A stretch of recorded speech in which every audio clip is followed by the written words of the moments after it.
तो yes everyone, now we are moving towards derivation for translational partition function. ठीक है, तो I request to you people कि derivation को समझने के साथ साथ आप लोग नोटबुक में नोट भी करिए. ठीक है, बिकॉज तभी आप लोगों को अच्छे से समझ में आएगी और फिर अच्छे से समझने के बाद इसकी प्रैक्टिस करिए. ठीक है, because practice makes a man perfect, और डेरिवेशन के केस में तो खासकर. और जैसा कि आप जानते हैं कि ये स्टैटिस्टिकल थर्मोडायनेमिक्स की यूनिट चल रही है जो कि बहुत ही लेंथी है, तो इसमें बहुत सारे डेरिवेशंस हैं. अगर प्रैक्टिस नहीं करोगे तो कन्फ्यूज़ हो जाओगे. Okay, so yes let's start. तो मैं थोड़ा सा डेरिवेशन को जल्दी जल्दी ही करूँगी बिकॉज ये डेरिवेशन काफ़ी लेंथी है. ठीक है, तो आप लोग भी ट्राई करना थोड़ा जल्दी जल्दी समझने का. ऑलराइट, तो देखिए, by definition of partition function,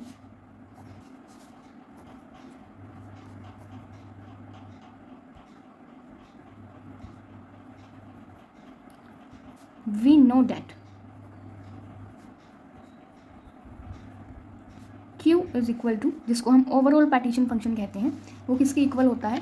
वो इक्वल होता है सिग्मा जी आई ई की पावर माइनस ई आई अपॉन के टी. ठीक है, इस फॉर्मूला से आप सभी लोग फैमिलियर हो, आई होप, है ना.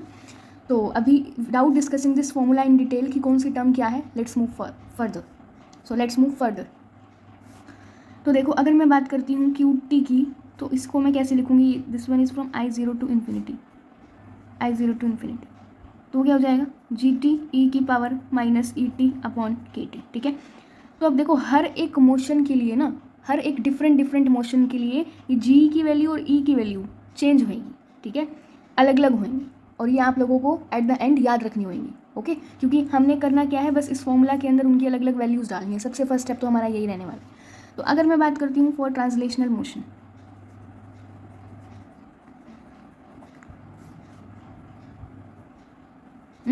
तो ट्रांसलेशनल मोशन के लिए जो ट्रांसलेशनल एनर्जी लेवल्स होते हैं,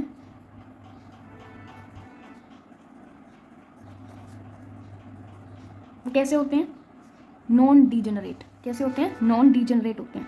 नॉन डीजनरेट का मतलब ये है कि सारे के सारे एनर्जी लेवल सेम एनर्जी के नहीं होते. ठीक है, डीजनरेट मतलब all the energy levels are same, and non degenerate मतलब all the energy levels are not same. उनकी जो एनर्जी की वैल्यू होती है वो सेम नहीं होती. ओके, तो यहाँ पे जी आई की वैल्यू क्या हो जाएगी? फिर सॉरी, जी टी की वैल्यू क्या हो जाएगी? 1 हो जाएगी. So putting value in above equation, इस इक्वेशन को आप लोग नंबर दे दो 1. ठीक है, just putting value in above equation. तो ये इक्वेशन क्या बनेगी? फर्स्ट वाली हमारी ये बन जाएगी सिग्मा ई की power minus E T upon K T. ठीक है, तो अब हम लोग देखते हैं कि इस ई टी की, तो देखो, we also know that Schrodinger wave equation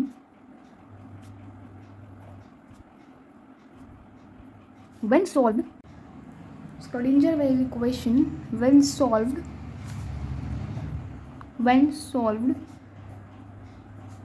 for particle moving in 1D box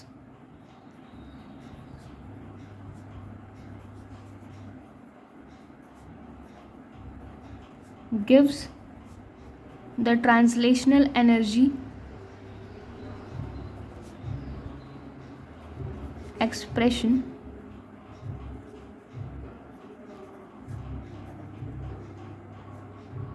given below.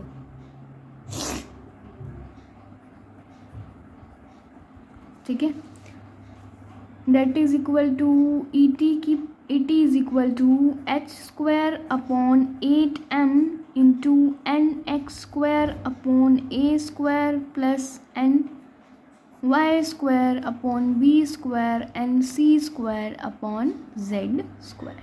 ठीक है, where X Y and Z are principal quantum numbers. ठीक है, this is C square N X square upon A square plus N Y square upon B square plus N Z square upon C square. Okay, where A B and C are dimensions. तो इस बात को लिख लेना एक बार यहाँ. X Y Z क्या है? प्रिंसिपल क्वांटम नंबर को रिप्रेजेंट कर रहे हैं. Whereas A B C dimensions को रिप्रेजेंट कर रहे हैं. तो देखो, हमें ये ट्रांसलेशनल एनर्जी का फॉर्मूला कहाँ से मिला? ये इक्वेशन हमें कहाँ से मिली? ये हमें इक्वेशन मिली, हमने आई थिंक आप लोगों ने ये बीएससी डिग्री में एक क्वांटम केमिस्ट्री की यूनिट पढ़ी होगी, जिसमें आप लोगों ने पढ़ा होगा, बीएससी 6 सेम में बेसिकली आप लोगों ने ये पढ़ा होगा. उसमें आप लोगों ने particle in 1D box, particle in 2D box and particle in 3D box.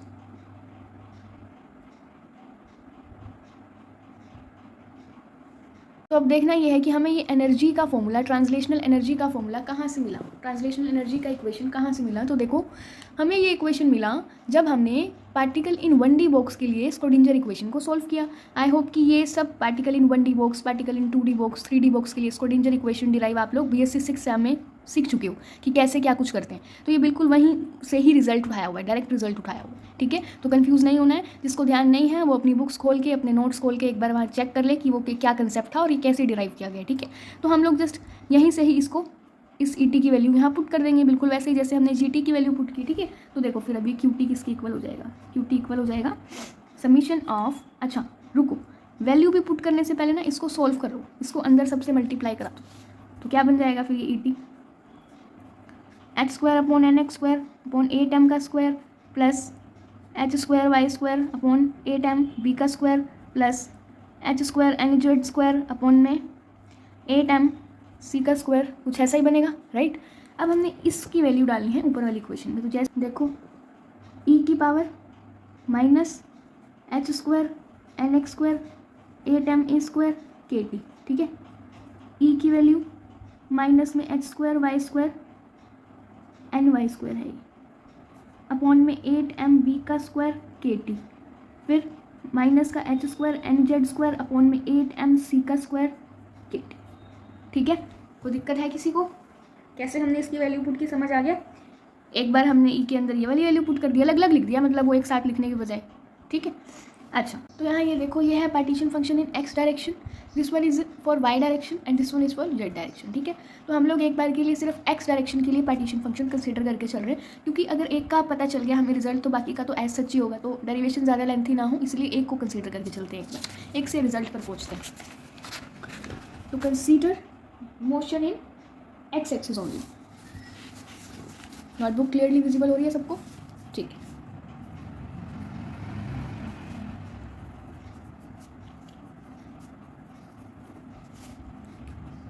तो क्या है वैल्यू, देखो पीछे से, समेशन ऑफ e की पावर माइनस में h² NX² upon 8m a² kt, ये है, ठीक है।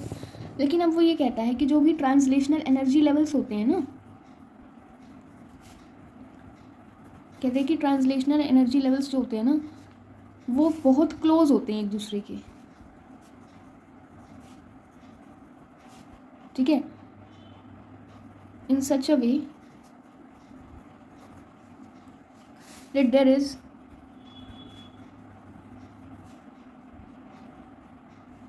continuous flow of energy।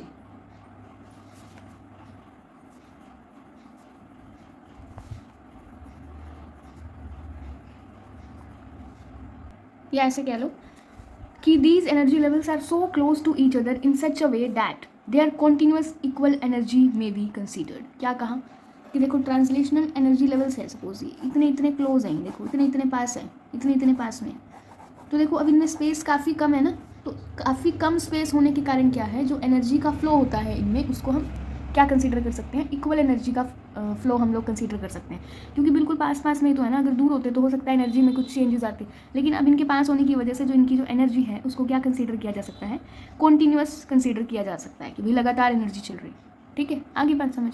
तो इसीलिए हम लोग अब क्या करते हैं, यहाँ पर ये देखो ये जो समीशन का साइन है ना, इसको समीशन की जगह हम लोग क्या कर देते हैं, इंटीग्रेट कर देते हैं, राइट। तो लिखो दैट्स वाई, नोटबुक विजिबल हो रही है, ठीक है। That's why replace sigma with integration, ठीक है। तो देखो हमारी इक्वेशन क्या बन जाएगी, फिर हमारी इक्वेशन ये बन जाएगी, ठीक है, ओके। अब देखो अभी इतनी बड़ी इक्वेशन, देखो ये जो इसकी पावर है वो कितने सारे वेरिएबल्स हैं उसमें, है ना। तो हम क्या करते हैं, इस h² upon 8m a² kt को हम इक्वल रख देते हैं l के, किसके इक्वल रख देते हैं, l के। लेट कर लो कि h² upon 8m a² kt किसके इक्वल है, l के इक्वल, ठीक है। तो हमें इतना बड़ा ना लिख के सिर्फ l लिख देंगे तो भी काम चल जाएगा, ओके। और बाकी सब क्या रह जाएगा, सेम। तो जब हम लोग इसका इंटीग्रेशन करेंगे तो dnx भी साथ में आएगा, ओके। तो देखो वैल्यू को पुट कर दो इसमें, ई की पावर माइनस में एल एन एक्स का square dot of D N X. Okay, अब देखो, अब जो इसकी इंटीग्रेशन की वैल्यू है ना, उसको या तो आप सॉल्व कर लो। अब मैथ्स वाले बच्चे तो सॉल्व कर भी लेंगे, लेकिन बायो वालों के लिए तो बहुत ही दुविधा है, तो उनको सॉल्व करने की ज़रूरत नहीं है। और मैथ्स वाले बच्चे भी सॉल्व मत ही करना, क्योंकि इतना टाइम पेपर में होगा नहीं, डेरिवेशन ऑलरेडी बहुत लेंथी है ये। तो तुम क्या करो, यूजिंग स्टैंडर्ड स्टैटिस्टिक्स, बस इतना लिख के और इसकी इंटीग्रेशन की वैल्यू याद कर जाना पेपर में, ठीक है। तो इसकी इंटीग्रेशन की वैल्यू होती है, मैं आप लोगों को बता देती हूँ, होती है 1/2 पाई, आई होप कि 1/2 पाई ही होती है, हाँ 1/2 रूट ऑफ पाई। एक तो ये पेन भी चलने बंद हो जाते हैं, इतनी लंबी लंबी डेरिवेशन है, बताओ। 1/2 root of pi by L, ये होती है वैल्यू, ये ध्यान रखनी है। हैशटैग लगा दिया, ठीक है, स्टार लगा लो, कुछ भी लगा लो। कहने का मतलब ये कि ये अगर वैल्यू याद रखोगे तो ईजी हो जाएगा, और अगर यहाँ तक पहुँचने के बाद ये वैल्यू तुम्हें याद नहीं रही तो फिर तुम आगे क्वेश्चन कर ही नहीं सकते, आगे डेरिवेशन होगा ही नहीं तुमसे, क्योंकि अगला स्टेप ही नहीं ध्यान आएगा ना। तो ये छोटी छोटी वैल्यूज, छोटी छोटी बातों का ध्यान रखना बहुत ज़रूरी है, इनको टेक इट ईजी मत करना। ओके, तो देखिए क्या बन जाएगी ये ऊपर वाली इक्वेशन हमारी, ये बन गई भाई root of pi by L, ठीक है। या इसको और सिंप्लीफाई करके लिखना चाहते हो तो लिख लो पाई की पावर 1/2 इंटू में 1/L की पावर 1/2, ठीक है। अभी हमने एल की वैल्यू को लेट किया था, ये किया है ना, इसको सपोज स्टार इक्वेशन दे दूँ नेम।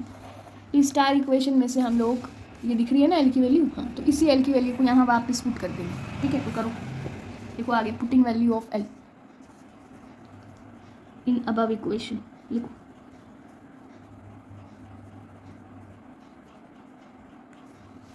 तो क्या बनेगा, ये वाली इक्वेशन क्या बन जाएगी, देखो दिख रहा है क्या सबको, दिख रहा है, ठीक है। हाफ पाई की पावर 1/2 इंटू 1 अपॉन एल की पावर क्या है भाई, एल की पावर है h square upon 8m² kT। तो ये ऊपर जाएगा तो ये नीचे रह जाएगा, ठीक है। अच्छा, इसकी पावर क्या है पूरे की, ये ध्यान रखना, पावर तो लगाओ 1/2। इसके बाद अगर ये ऊपर जाता है तो ये बन जाएगा ये, ठीक है, इसकी पावर 1/2। और मैं h स्क्वायर को ऐसे लिख देती हूँ यहाँ पे, ताकि इक्वेशन थोड़ा सिंप्लीफाई हो जाएगा, और कुछ नहीं, ठीक है। आसान लगे हमें करना डेरिवेशन को सोल्व, ऐसा करेंगे तो कोई भी पॉइंट मिस नहीं होगा। ओके, अब यहाँ देखिए भाई, 8 को हम क्या ऐसे लिख सकते हैं 2√2। अब आप में से कुछ मैथ्स के बच्चे, बायोलॉजी के बच्चे होंगे, वो कह रहे होंगे ऐसे कैसे लिखा, तो देखो बेटा 2 × 2 × 2 होता है 8, राइट। तो 2 × 2 को हम लिख सकते हैं बेटा √2, और ये बच गया एक 2, तो क्या हो गया 2√2। तो वही मैं यहाँ करने जा रही हूँ, यहाँ पर जो बाकी सब जैसा है उसको वैसा रहने दो, और 2√2 आया ना, हाँ बस मैंने सिर्फ इतना ही किया अभी, बाकी सब जो जैसा था उसको वैसे का वैसे रहने दिया, ठीक है। अब देखो, अब 2 को तो इसके साथ रहने दो और √2 को अलग निकालो। अब ऐसा मत पूछना कि मैम ऐसा क्यों कर रहे हो, जस्ट बेटा इक्वेशन को सिंपल बनाने के लिए कर रही हूँ, और कुछ भी नहीं है, ठीक है। ताकि हम कोई अगर ऐसा करेंगे तो फिर कोई स्टेप रहेगा नहीं बीच में। अब देखो 1/2 है, हाफ से, सॉरी √2 की पावर है ना 1/2, ये कट गया, रूट कट जाएगा। है किसी को कोई दिक्कत इतने में, कि कोई आप में से ऐसा बच्चा हो जो कह रहा हो कि मैम ये आपने ऐसे कैसे काट दिए, है क्या कोई, नहीं है पक्का, ठीक है। तो अभी तक 2 बचेगा, यस और नो, तो इस 2 से ये वाला 2 कैंसिल हो जाएगा। ओके, अच्छा अब ये तो ऐसा बचेगा पाई की पावर 1/2, कुछ कट नहीं रहा है। यहाँ देखो, यहाँ कुछ कट रहा है, स्क्वायर से क्या कट रहा है, स्क्वायर से ये कट जाएगा 1/2, तो यहाँ सिर्फ क्या बचेगा, ए बचेगा, और बाकी सबके ऊपर 1/2 ही रहेगा एज सच। तो देखो भाई, अभी ना आप लोग क्या करो, यहाँ से ए निकल गया ना, तो ए को बाहर निकालो एक बार, और ये पाई है ना, पाई के ऊपर भी पावर क्या है 1/2, इधर भी क्या है 1/2, तो पाई को इस ब्रैकेट के अंदर ले जाओ, 2m पाई kT की पावर 1/2, ठीक है। अब देखो इधर है h स्क्वायर, स्क्वायर से ये रूट नहीं 1/2 नहीं कट जाएगा, ठीक है। तो क्या बच गया नीचे, h बच गया, तो h को यहाँ लिख दो, a के नीचे, ये दोनों सिंगल टर्म्स हो गई ना, और ये सब इकट्ठा कर दिया हमने, ठीक है। तो अब देखो ये जो वैल्यू है ना, ये किसके लिए आई है हमारे पास, किसके लिए आई है, ये आई है हमारे पास पार्टीशन फंक्शन इन x डायरेक्शन, ठीक है। लेकिन अगर हम जब y और z का निकालेंगे तो बिल्कुल वैसे ही वो निकल जाएगी, तो लिख दो similarly Q y is equal to क्या हो जाएगा, b अपॉन में h 2m पाई kT की पावर 1/2, ऐसा ही होगा क्या नहीं, ठीक है। ऐसे ही क्यू जेड निकाल दो, 2m पाई के टी अपॉन की पावर 1/2। अब कहता है कि अब हमने तो क्या करना है भाई, हमने तो निकालना है total partition function. Total partition function तो कैसे निकालेंगे, कैसे निकालेंगे total partition function? Total partition function हमने निकालना है तो टोटल पार्टीशन फंक्शन तो कुछ ऐसे ही निकलेगा जैसे हमने आपको ध्यान हो फैक्टराइजेशन ऑफ पार्टीशन फंक्शन पढ़ा रहा है ना। तो हम लोग अभी टोटल क्या निकाल रहे हैं, ट्रांसलेशनल पार्टीशन फंक्शन निकाल रहे हैं, तो वो इसके प्रोडक्ट के इक्वल होगा। ये है इसके फैक्टर्स, ठीक है। तो अब बस वैल्यू डाल दो, कर दो प्रोडक्ट सबका। क्यू एक्स किसके इक्वल है, इसके। अब देखो वैल्यू इस तरीके से ऐड करो कि हमें मल्टीप्लाई करने में, इक्वेशन को सॉल्व करने में परेशानी ना हो, ठीक है। तो अभी जो सेम टर्म्स है ना उसको साथ में लिख लो एक बार।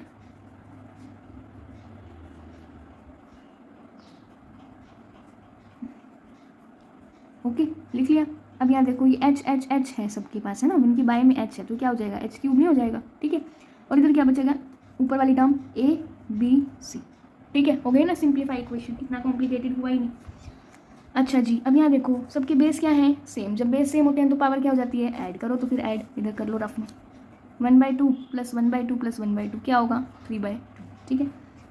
तो अब क्या आ गया, 2m पाई के टी की पावर 3/2, यही आ गई। है कोई दिक्कत परेशानी? अब देखो ए बी सी, ये क्या है बेटा, ए बी सी बताए थे आप लोगों को मैंने कि ये डायमेंशंस हैं। क्या है ये, डायमेंशंस हैं। तो जैसा कि ये डायमेंशंस हैं तो इसको मैं कह सकती हूँ कि ये वॉल्यूम ऑफ द सिस्टम के बराबर है। अरे यस और नो, यस, ठीक है। तो मैं इसको यहाँ वी लिख रही हूँ, ओके। और ये 1/h³ है तो ये तो फिर ऐसे का ऐसे ही रहेगा। इसका तो अब हम लोग कर भी कह सकते हैं, ओके, ठीक है। तो मैं इसको फिर जस्ट एज सच लिख दूँ यहाँ पे, h का क्यूब। कोई दिक्कत किसी को? अरे है ये दिक्कत या हो, समझ आ गया? लेकिन अब मेरी बात आप लोग ध्यान से सुनो। मैं चाहती हूँ कि मैं इस h³ को ना, अभी तो ये इसके ब्रैकेट में नहीं है, लेकिन मैं चाहती हूँ कि मैं इसको इसके ब्रैकेट में डाल दूँ। तो ऐसा करने के लिए मुझे क्या करना पड़ेगा, देखो मुझे h की पावर क्या चाहिए, 3 चाहिए, है ना। तो यहाँ पे ऑलरेडी पावर कितनी है, 3/2 है। अगर मेरे को पावर रिजल्ट में 3 चाहिए तो मैं क्या करूँगी, h की पावर 2 ऐड कर देती हूँ, क्योंकि 2 से 2 कैंसिल हो जाएगा और रिजल्ट में मुझे क्या मिलेगा, h की पावर 3। समझ रहे हो, ठीक है। तो क्या बनेगी फिर इक्वेशन, 2m पाई के टी अपॉन h का स्क्वायर की पावर 3/2 डॉट वी, ओके। तो आप लोग रिजल्ट मैच कर सकते हो जो हमने लास्ट वीडियो में introduction about translational partition function सीखा था, वहाँ हमने ये बात की थी कि हम लोग इस फॉर्मूले को डिराइव करने वाले हैं। तो ये इक्वेशन देखो, ये वाली और लास्ट वीडियो वाली इक्वेशन बिल्कुल सेम है क्या नहीं, आप लोग मैच कर लो। यहाँ देखो ये थी वो इक्वेशन, ठीक है। क्या है, 2πm के टी अपॉन h² की पावर 3/2 इंटू, तो बिल्कुल सेम है, ठीक है। So that is translational partition function, okay. Thank you, bye bye everyone.